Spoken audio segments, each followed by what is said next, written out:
U.S. announces visa restrictions on Indian travel agencies facilitating illegal immigration.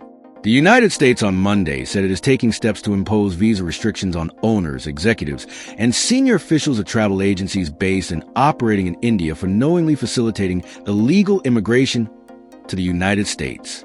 Mission India's Consular Affairs and Diplomatic Security Service work every day across our embassy and consulates to actively identify and target those engaged in facilitating illegal immigration and human smuggling and trafficking operations, the State Department said in a statement. The statement added that the U.S. will continue to take steps to impose visa restrictions against owners, executives, and senior officials of travel agencies to cut off alien smuggling networks. Our immigration policy aims not only to inform foreign nationals about the dangers of illegal immigration to the United States, but also to hold accountable individuals who violate our laws, including facilitators of illegal immigration, the State Department said. It further said that enforcing U.S. immigration laws and policies is critical to upholding the rule of law and protecting Americans. It said this visa restriction policy is global and even applies to individuals who otherwise qualify for the Visa Waiver Program. Supreme Court blocks Trump from restarting Alien Enemies Act deportations. The Supreme Court on Friday blocked President Donald Trump from moving forward with deportations under the 1798 Alien Enemies Act for a group of immigrants in northern Texas, siding with Venezuelans who fear they were poised for imminent removal under the sweeping wartime authority. The decision is a significant loss for Trump, who wants to use the law to speed deportations and avoid the kind of review normally required before removing people from the country. But the decision is also temporary, and the underlying legal fight over the president's invocation will continue in multiple federal courts across the country. The justices sent the case at issue back to an appeals court to decide the underlying questions in the case, including whether the president's move is legal and, if it is, how much notice the migrants targeted under the act should receive. Two conservative justices, Clarence Thomas and Samuel Alito, publicly noted their dissent. The court's unsigned opinion was notably pointed about how the government was attempting to handle the removals and also how U.S. District Judge James Hendricks had dealt with the case at an earlier stage. The court referenced another case that had reached it previously, that of the Maryland man Kilmar Abrego Garcia, who was mistakenly removed to El Salvador. The court noted that the Trump administration has represented that it is unable to provide for the return of an individual deported in error to a prison in El Salvador. Given that, the court said, the detainees' interests at stake are accordingly particularly weighty.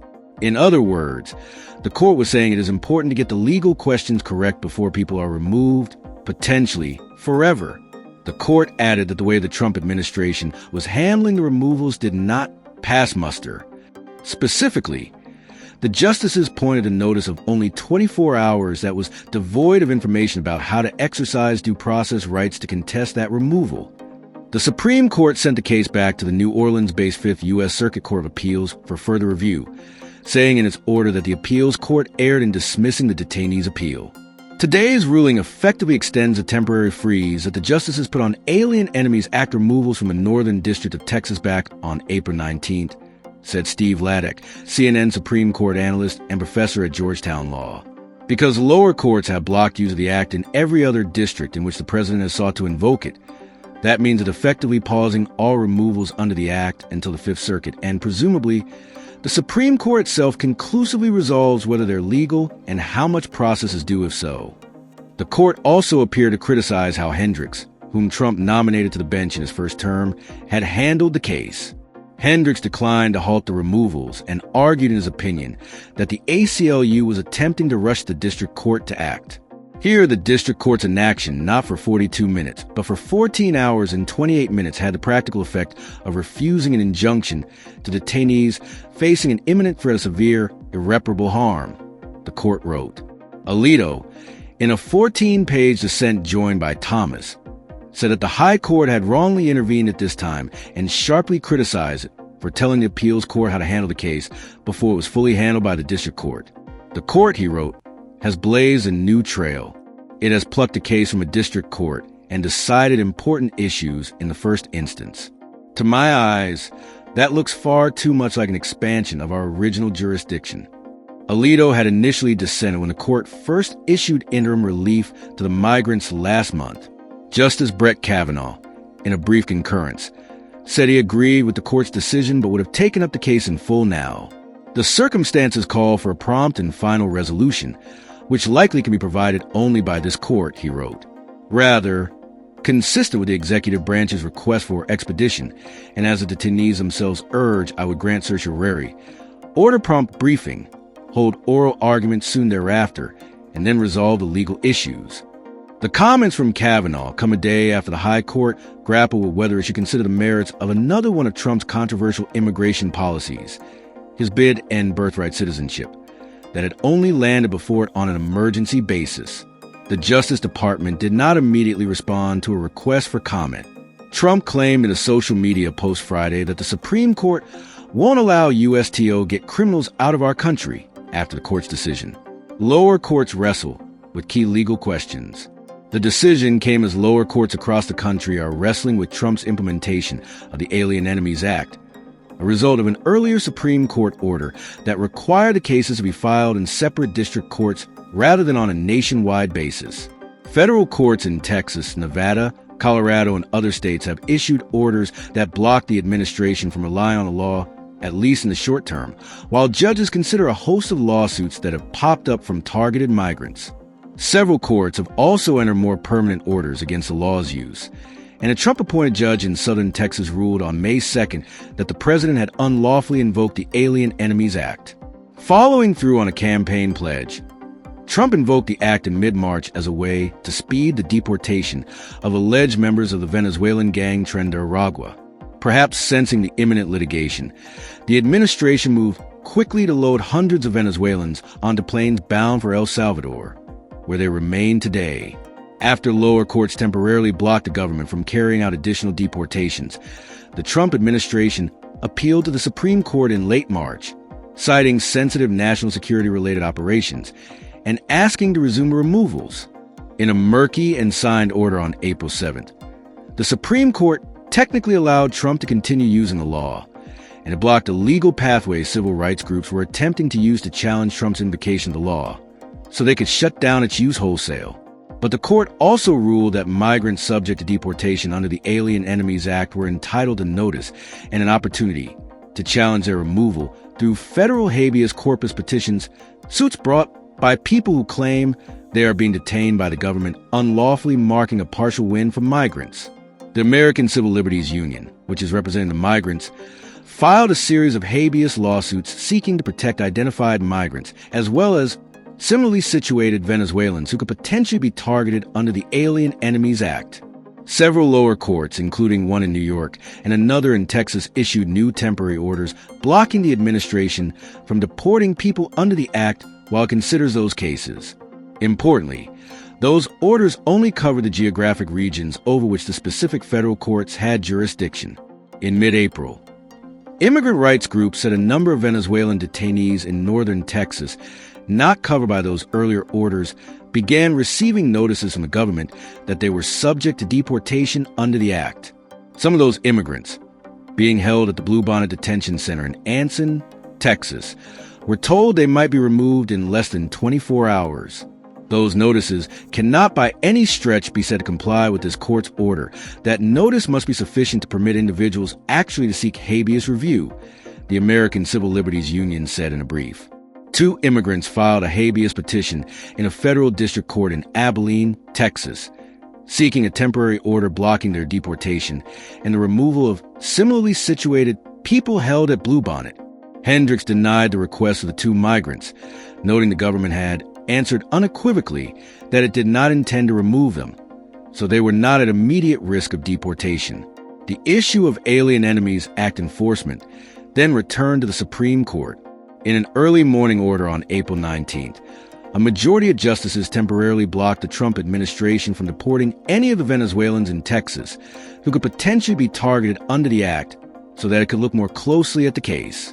Undocumented Florida immigrant fined $1.82 million for failing to leave U.S. after 2005 deportation order.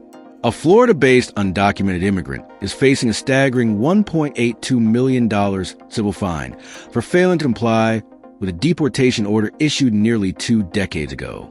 The fine, revealed in a notice dated May 9 from Immigration and Customs Enforcement Civil Fines Division, has brought renewed scrutiny to long dormant sections of U.S. immigration law. Daily fines over 20 years.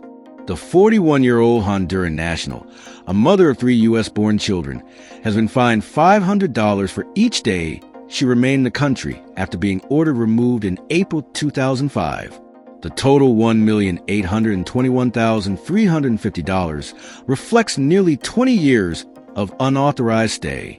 CBS News has chosen not to name the woman. The fine stems from provisions in the 1952 Immigration and Nationality Act, which allows civil penalties for undocumented immigrants who defy deportation orders. While still on the books, these fines have rarely been enforced until recent years. Trump-era policy resurgence. According to her attorney, Michelle Sanchez, the Trump administration revived this dormant policy in 2020 as part of a broader crackdown on undocumented immigrants. Although the Biden administration has since adopted a more discretionary approach to enforcement, some Trump-era policies, like civil fines, continue to impact immigrants like the Honduran woman. Sanchez explained that the removal order was issued in 2005 after a client missed a court hearing, something the woman says she was never properly advised about. Legal challenge. In 2024, Sanchez filed a motion to reopen the case, arguing that the woman qualifies for U.S. residency. She has lived in the country for over a decade without a criminal record and is the mother of 3 children who are U.S. citizens. According to immigration law, individuals with qualifying relatives who would suffer exceptional hardship from deportation may be eligible for relief. ICE, however, refused to reopen the case in March 2025, citing lack of procedural guidance from the Trump administration on how to apply discretion in such cases. Fear and legal uncertainty. The issuance of such a massive fine has sent shockwaves through immigrant communities. ICE is terrorizing individuals without even having to pick them up, said Sanchez. They're using fear tactics by sending these notices with life-altering financial penalties. While the fine can be contested, Sanchez cautions against showing up for interviews without legal representation. They're going into the lion's den, she said. She plans to appeal the fine, arguing her client was unaware of the legal consequences of remaining in the U.S. This video highlights the ongoing legal and humanitarian complexities surrounding U.S. immigration enforcement. As courts continue to assess the limits of executive power and the fairness of punitive measures, immigrant communities remain caught in a climate of legal uncertainty and fear. That is all for today in this video. What are your thoughts on this? Please let us know in the comments section below. Thanks for watching the entire video. Hopefully, the information is useful to you. See you later in the next video. Till then, take care. US Immigration News. Immigration News. Breaking updates. US has announced visa restriction. US Supreme Court blocked President Trump's Florida-based undocumented immigrant. The US has announced visa restrictions targeting Indian travel agency officials for facilitating illegal immigration, stating it will hold accountable those violating immigration laws. Even under the visa waiver program, the policy is a part of a broader effort to combat human smuggling and uphold rule of law. Meanwhile, the US Supreme Court blocked President Trump's use of the 1798 Land Enemies Act to deport Venezuelan migrants. Setting lack of due process, the court emphasized detainees' rights to sufficient notice and the ability to challenge removals via habeas petition. Conservative justices Alito and Thomas dissented, arguing the court overstepped. The case was returned to the Fifth Circuit for further review, freezing deportation under the Act nationwide for now. Lower courts have similarly blocked Trump's effort, questioning the legality of his action. Separately, a Florida-based undocumented immigrant was fined $1.82 million for remaining in the U.S. after 2005 deportation order. The fine rooted in the 1952 Immigration and Nationality Act reflects a Trump-era revival of civil penalties for defying removal, though Biden has eased enforcement remits of the previous administration policies still affect long-term undocumented residents.